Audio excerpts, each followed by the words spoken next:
of prosperity. Soul prosperity, which is growing in God, knowing God, living above sin, and then bodily prosperity, which is health, and then circumstantial and relational prosperity, which is the first thing he captures there.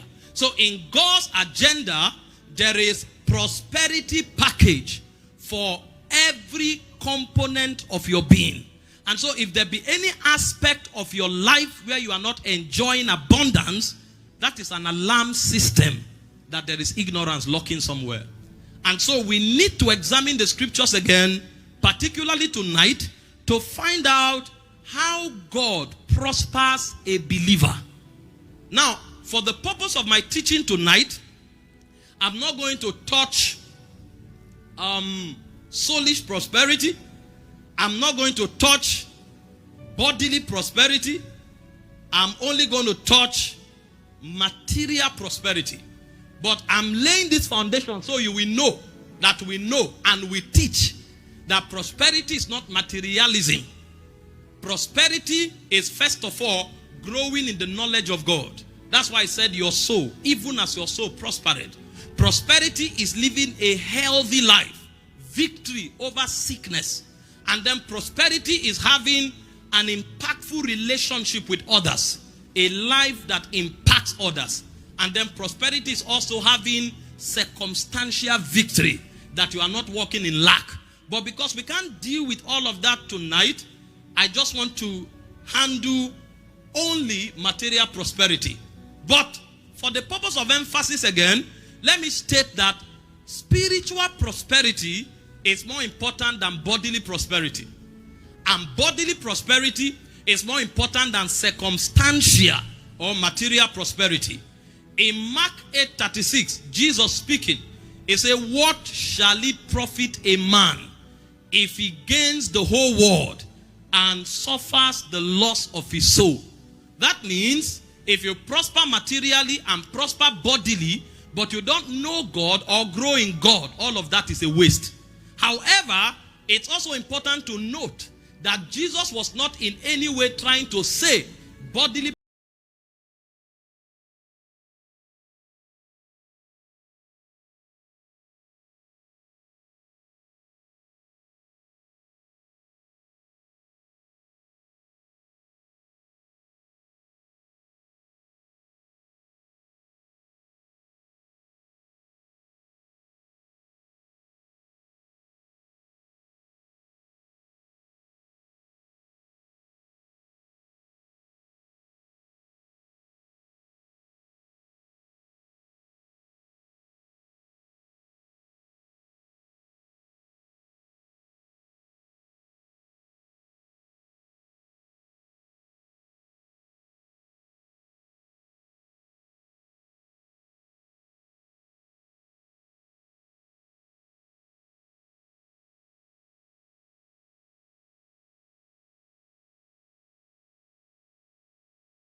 prospering us.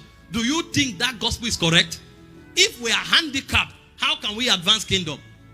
Whereas the Bible clearly states, it is the blessings of the Lord that maketh rich. Proverbs 10:22, and added no sorrow to it. Paul was speaking in Philippians 4:19. He said, my God shall supply all your needs according to his riches in glory by Christ Jesus. So through Christ, God supplies all your needs. Is your financial needs not part of your needs? How many? Some of you need financial need. Have financial need more than every other need. Do you know how many things you have used money for only today? So you cannot deny it. It's hypocrisy to deny it. And it is captured in God's plan. So we need to understand how to live prosperously. Number one, because the first man God created, he prospered him. Number two, because the death, burial, and resurrection of Jesus covers your material prosperity. Number three, because the covenant also insists that you prosper.